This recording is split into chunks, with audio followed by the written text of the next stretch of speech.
So the most impressive part of the Bulldogs game is their ball use, especially their ball use going inside forward 50. We all understand how talented and how gifted Sam Darcy is, but it's also the way that they kick the ball to him and the work of the other forwards around him that gives him so much time and space. So this is literally the first play of the game. Tim English gets a free kick out of the ruck. Look at the ball use going inside forward 50 from your ruckman.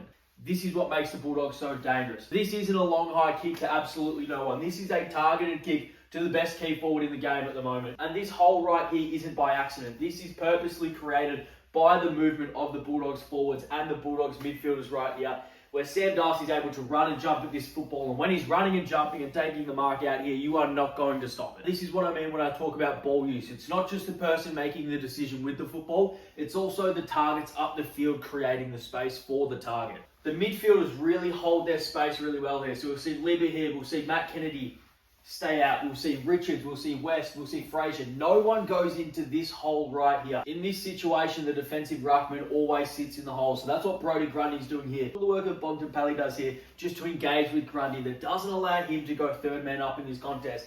And because all of the midfielders have held out, they have created this massive gap, this massive hole for Sam Darcy to lead into. And then it just comes down to ball use. And that is the thing that separates the Bulldogs from a lot of other teams kicking inside forward 50, that you get that sort of delivery, that sort of entrance in the first 3 minutes of the game. That's why they're so efficient going inside forward 50. That's what makes them so dangerous. And it's this ball use and this efficiency going inside forward 50 that made them so dangerous. And it was the difference in the first quarter of this game. It's how they set up the game really well. So Fraser in the middle of the ground hits up Tim English. Now in this situation right here, every other team, pretty much every other ruckman in the league, is kicking this long bomb straight to the square. You're trying to sit it on Aaron Norton or Sam Darcy's head. But what the Bulldogs do really well is, even though they have these key forwards, is they don't get complacent. And that lack of complacency is on the kicker, but also the leader. So the leader's up there creating the options that you can kick to, but also the kicker here making the right decision with ball in hand, and not just relying on Sam Darcy or Aaron Norton to take massive pack marks. So again, this is your ruckman kicking inside forward 50. And that is a beautiful kick in between two defenders right here, not getting complacent, getting a really good inside 50 and a really good shot on goal. And again, all the Bulldogs are doing here is forcing you to defend every blade of grass inside their forward 50, because they avoid kicking to the most obvious spots, the most easily defendable spots.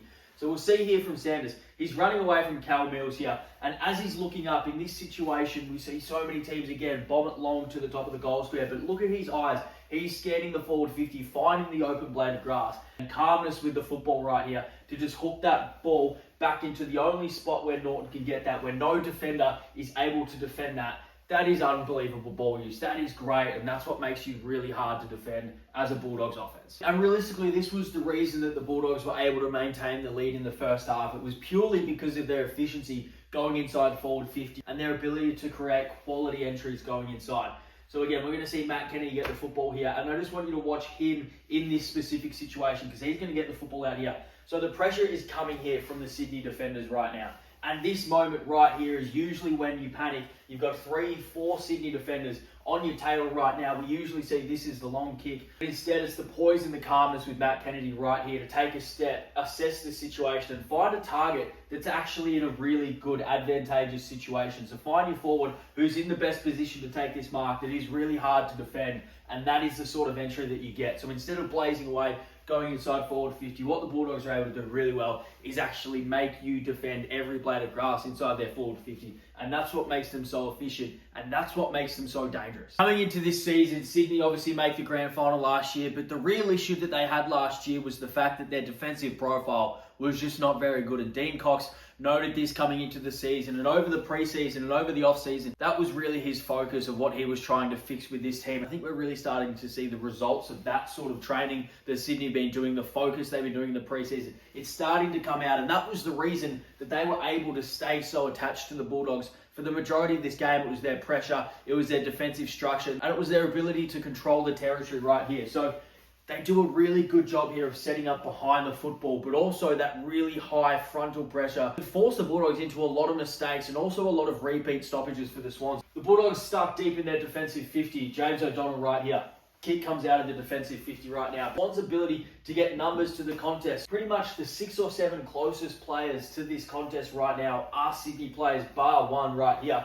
So as soon as you create this contest, Sydney's able to swoop on this ball pretty much straight away. Now, the entry going back inside forward 50 is poor because it goes straight to the man who just kicked it. But again, all of the Sydney defenders have shifted over to this side of the ground, the side of the ground they just defended. But their defensive structure is getting so good that they are able to shift their defense really, really quickly to the other side of the ground and get this really high frontal pressure on. So when James O'Donnell tries to chip to the other side of the ground here, the Swans here are still really well represented, so that there are no options out here. You can't go long because you've got the two Sydney defenders right here. You can't take the intermediate option because that's where Jake Lloyd was just on. So you have to go the one to the pocket.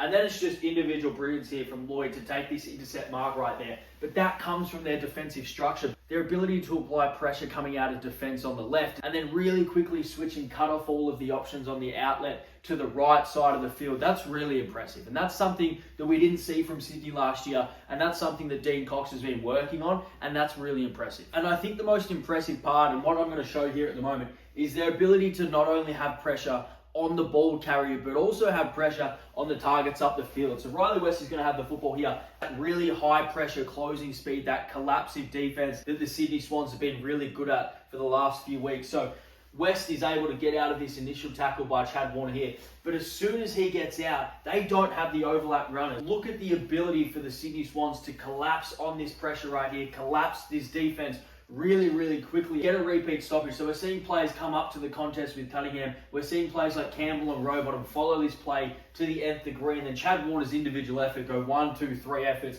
on that tackle right there, creates that extra stoppage. That's a great example of what the Sydney Swans have been trying to employ for a while. And they just haven't got the mix right so far. But they got the mix right on Friday, where they were able to collapse really, really, really effectively. And this defense, this collapsing pressure defense, doesn't just create stoppages. Because you commit so many numbers to that contest, if you are able to knock that ball loose, you have so many players around that stoppage, around that contest, that you're able to spread from that really quickly. So the defensive structure of the Swans here is able to cut off the options here by just creating one-on-ones up the line, which forces this kick to the contest. But then it's the ability for the Swans to get that collapsing pressure onto that contest. So instantly Mills has come off his direct opponent right here and gone in to collapse this pressure on this contest to either create a stoppage or do what they do right here, and that is just create a scramble, create a contest. But because they committed so many numbers, now forward of this stoppage, it's Bailey Dale versus 4 Sydney Swans players right here because they committed so many numbers. And now you're able to rely on some individual brilliance right here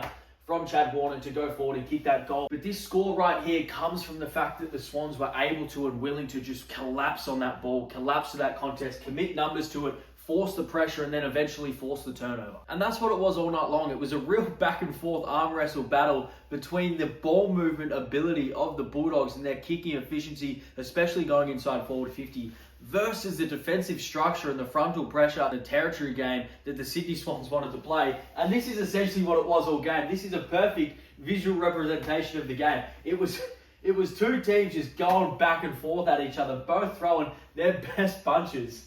And eventually, by the end of it, this is what we got. We got two teams that were too tired to do anything. But at the end of the day, what won this game was just the Bulldogs' ability to score and their ability to take the game on. And that came from some acts of individual brilliance from players like Joel Frazier, but also players like Lockie Bramble. And if you're Sydney and if that's what it takes to beat you, then you're in a pretty good spot because it's going to take efforts like this. But this is also what makes the Bulldogs so dangerous, is they have so many players who can hurt you, so many players who can cause damage to your defense, to your opposition.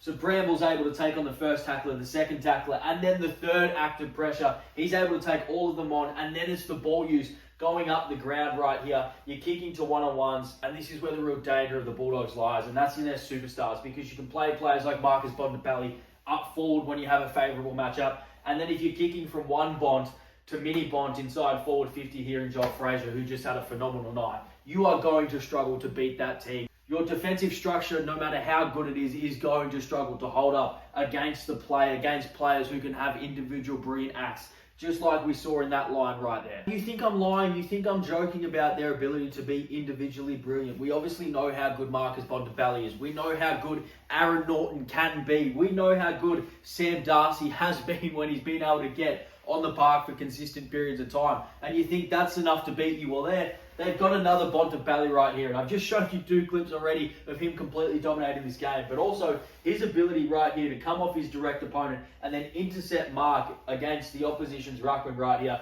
And I think, oh yeah, that's pretty good. That's a really good defensive play. I'm not talking about the defensive play. He's the one that gets the mark on the wing here. But he is also the one here that could get the overlap handball. Liver instead goes inside forward 50 to one of the other most dangerous players on the field here in Sam Darcy. Now, you could argue that's a free kick. You should probably mark the football, and you think he's done. You think it's over. You think the play's done. But then big Sam Darcy's ability at ground level here to pick up the football, a bloke who's 400 centimetres tall, to pick up the football and handball out to you-know-who, Aaron Norton, and then the next one to Joel Fraser, who started this whole thing on the wing. You can't stop that sort of individual brilliance. I don't care how good your defensive structure is. I don't care how good your defenders are. I don't care. You cannot stop that sort of play. Essentially, those are the plays that won them this game that are also going to win them a lot of games going forward. Now, are they going to win the flag? That is a massive statement to make. And I'm not here to make those sort of statements, but can they be extremely dangerous against any team if they make the finals this year? Absolutely. Don't care how good your defensive structure is.